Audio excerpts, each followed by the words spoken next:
नाज़रीन अस्सलामु अलैकुम वरहमतुल्लाहि वबरकातुहू। सीधी बात के रूबरू प्रोग्राम में आप लोगों का इस्तकबाल है। नाज़रीन, जैसा कि आप लोग जानते हैं कि मुख्तलिफ़ शख्सियात से हम आपके रूबरू कराते ही रहते हैं और सीधी बात का जो अहम तरीन पैगाम है कौमी यकजहती, उसके पैगाम को आप हमारे मुसलमान भाइयों हो कि हिंदू भाइयों तक पहुंचाने की कोशिश करते ही रहते हैं। इस वक्त मेरे साथ एक शख्सियत आप देख रहे हैं और जो लोग जमीयत से जुड़े हुए हैं और जो लोग महाराष्ट्र से या मलाड से इस तरह के इलाक़ों से ताल्लुक़ रखते हैं, मुझे नहीं लगता कि वो हमारे सामने या हमारे साथ में मौजूद इस शख्सियत से नावाकिफ़ हैं। हमारे जनाब महंत सत्यनाम दास उदासीन साहब जमीयत के अक्सर प्रोग्राम में मौलाना अरशद मदनी साहब के साथ एक आवाज़ में कौमी यकजहती के परचम को बुलंद किए हुए पूरे हिंदुस्तान की हिंदू मुस्लिम की बरादरी को एक साथ रहने, अमन का पैगाम आम करने में जो है पेश रहते हैं। यहाँ आज अचानक हमारे भी मुलाकात हुई है। हम इसको जो है अपना बहुत ही खुशनसीबी समझते हैं कि आपसे मुलाकात हुई और आपने अपना वक्त भी दिया हमें सीधी बात के हमारे नाजरीन को। तो स्वामी जी साफ बात ये है कि इस वक्त मुल्क के हालात मुझसे ज़्यादा आप जानते हैं। आप जगह जगह घूमने वाले हैं और मुख्तलिफ़ प्रोग्रामों में शिरकत करने वाले हैं। तो ऐसे हालात में इस वक्त इलेक्शन का भी हाल चाल चल रहा है। अब तमाम हिंदू बरादरी हो, ईसाई बरादरी हो, सिख बरादरी हो, मुसलमान बरादरी को वोट देने के लिए इस वक्त हर आदमी परेशान है कि क्या करें, किस अंदाज़ में हम लोग जो है किसको चुने, क्या इंतखाब है। ऐसे हालात में आप पूरे हिंदुस्तान की हिंदू बरादरी, मुसलमान बरादरी सबको क्या पैगाम देते हैं कि वो इंतखाब की वजह क्या जाए? देखिए, सबसे पहली बात तो ना मैं किसी को हिंदू, मुस्लिम, सिख, ईसाई, पारसी, जैन, बुद्धिस्ट नहीं मानता। मैं मानता हूँ कि सभी लोग उस अल्लाह की, उस वाहिगुरु की, उस रब की संतान हैं, तो सभी इंसान हैं मेरे नज़रिए में। तो मैं सभी के लिए यही मैसेज देता हूँ कि ज़्यादा से ज़्यादा मात्रा में जाकर वोट करें और कोशिश ये करें कि जिस मुद्दे पर, जो गरीबों के मुद्दे हैं, विकास के मुद्दे हैं, बेरोज़गारी के मुद्दे हैं, महंगाई के मुद्दे हैं, किसानों के मुद्दे हैं, इन पर ख्याल कर कर ही वोट दें। मज़हब और जाति में बंटकर वोट देने से हमें कोई फ़ायदा नहीं होने वाला है।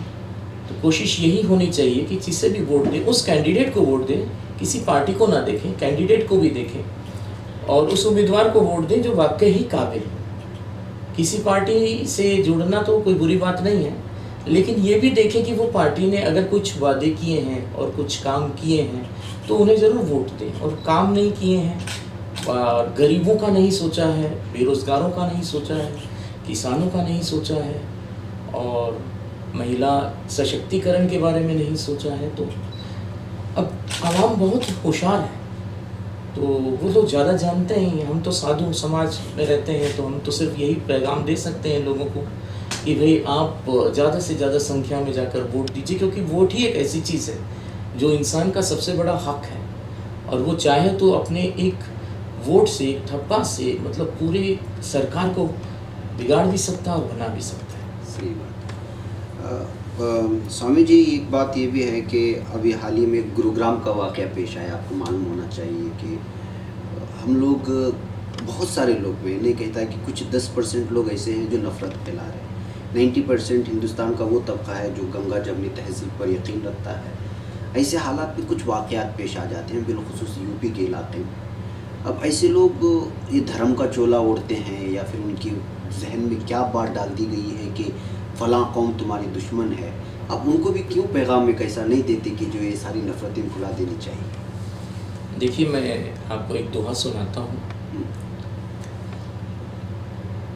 साधु ऐसा चाहिए जामे सूप सहाय, सार सार को गहरे थोथा दे उड़ाए। साधु का स्वभाव और साधु की वाणी इतनी निर्मल, इतनी शीतल होनी चाहिए कि बोले तो कहीं अगर आग भी लगी हो तो साधु की वाणी में इतनी शक्ति होती है कि वो पूरी आग को मिटा सके।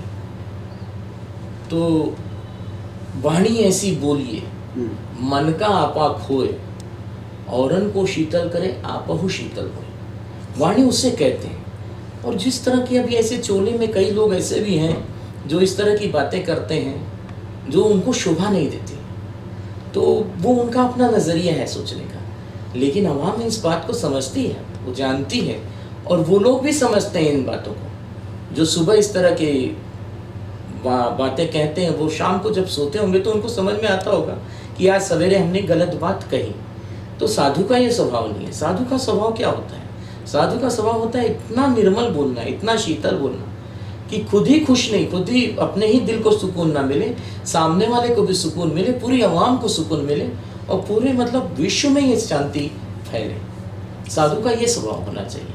अब गंगा जमनी तहजीब की हम लोग बातें तो करते हैं, लेकिन कहाँ है? हमारे उस्ताद कहते थे, हमारे गुरुजी कहते थे कि यहाँ राम वालों को इस्लाम से बुआ थी, अहले इस्लाम को राम से बुआ थी। खल्क़ की खिदमत कोई करे कैसे, जहाँ इंसान को इंसान से बुआ।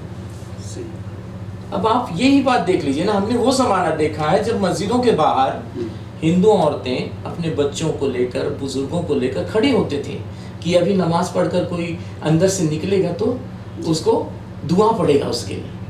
अब वो ज़माना हमने देखा है, आज वो सब चीज़ें देखने को नहीं मिलती। तो इसके जिम्मेदार जो लोग हैं उनको अपने रब को मुंह दिखाना है जी। और आप इस बात को समझ कर चलिए कि आप जो भी बोलते हो, जो भी करते हो, ये आपको अपने रब को मुंह दिखाना है। तो इसलिए कौमी एकजहती बहुत बड़ी चीज़ है। इंसान बोले मज़हब, कोई भी मज़हब इंसान और इंसान में नफरत डालने की बात नहीं सिखाता। मैंने कई मज़हबों को पढ़ा, स्टडी किया, और ये देखा कि भाई मज़हब, हर ही मज़हब यही बात बताता है कि सब आपस में भाई हैं। तो क्यों हमें भाईचारा छोड़कर बाकी सब चीज़ों में फंसे पड़े? अभी मई में रिज़ल्ट आने वाले हैं, आपको क्या महसूस होता है कि मुल्क का रुख किस जानिब जा रहा है? अब देखिए, इस बारे में तो मैं साधु संत हूँ, छोटा सा आदमी हूँ, ये तो ईश्वर ही जाने। लेकिन जो भी राम करेंगे वो अच्छा ही करेंगे। अच्छा। क्योंकि राम बहुत बड़ी शक्ति है, और राम के नाम पर अगर आप राजनीति करोगे तो राम तो नहीं छोड़ने वाले। तो राम जो भी करेंगे वो अच्छा ही करेंगे। राम जितवाते हैं तो आप जीतोगे, और राम हरवाते हैं तो आप हारोगे। सही बात। असली मुद्दा राम ही है हमारे अनुसार तो। जी जी जी। तो राम के साथ मजाक नहीं करना चाहिए। आसाराम बापू के सिलसिले में एक क्लिप देख रहा था, मैंने उसको अपने प्राइम टाइम में भी दिखाया है लोगों को कि उनको फंसाया गया है।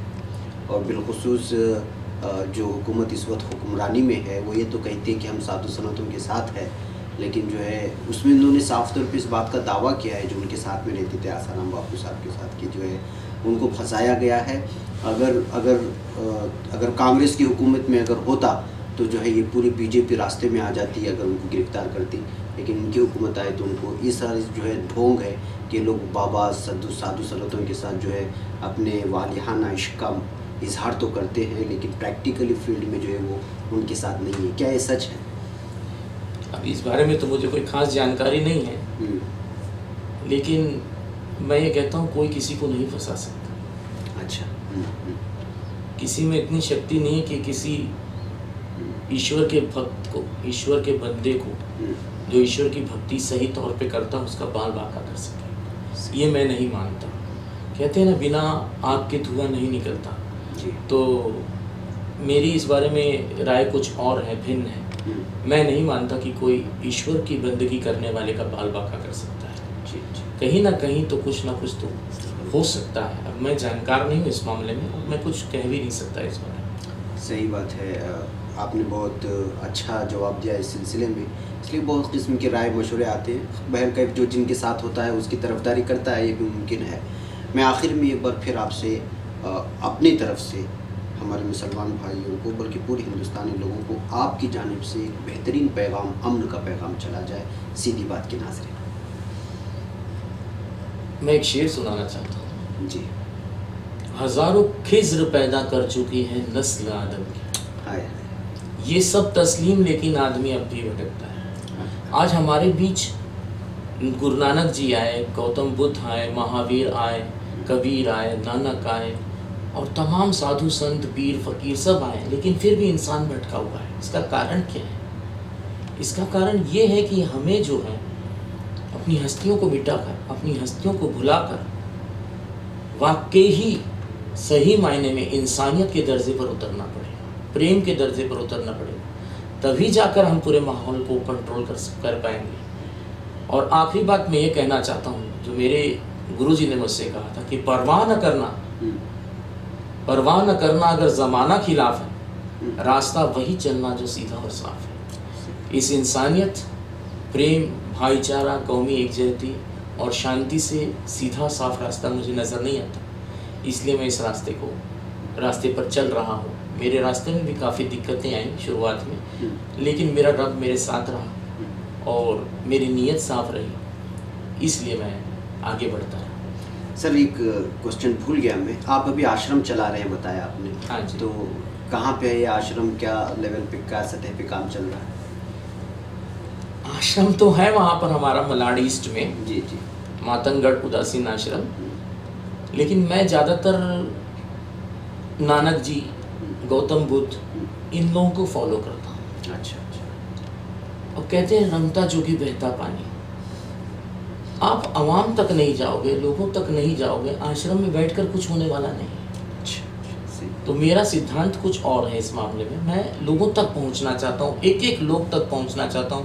आज मैं मुंबई से यहाँ करनूल तक आया हूँ, आंध्र प्रदेश तक आया हूँ, सिर्फ इसलिए यहाँ लाखों की भीड़ होगी, लेकिन मेरा मकसद देखो यही होता है कि अगर एक आदमी भी मेरी बात को सुनकर इंसानियत के दर्जे पर उतर आता है, प्रेम, भाईचारा और शांति और कौमी एकजुटती के मकसद को समझ पाता है, तो मेरे लिए कामयाबी होती है।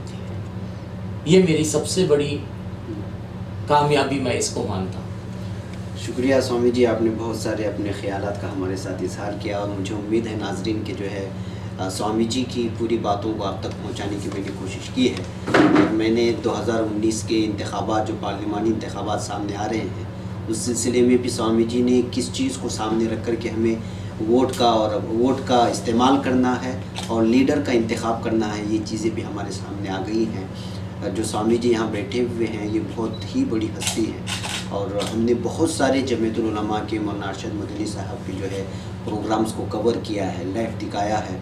उसके अक्सर व बेशतर जो है प्रोग्रामों में जो बिलखुसूस कौमी एकजुटती के झंडे तले मुनाकिद किए जाते हैं, वहाँ पे जो है स्वामी जी को एकता पे बात करते हुए देखा गया है और जो है मुख्तलिफ़ किस्म के जो है अपने दोहे सुनाते हुए उन्होंने हमेशा अमन का पैगाम दिया है।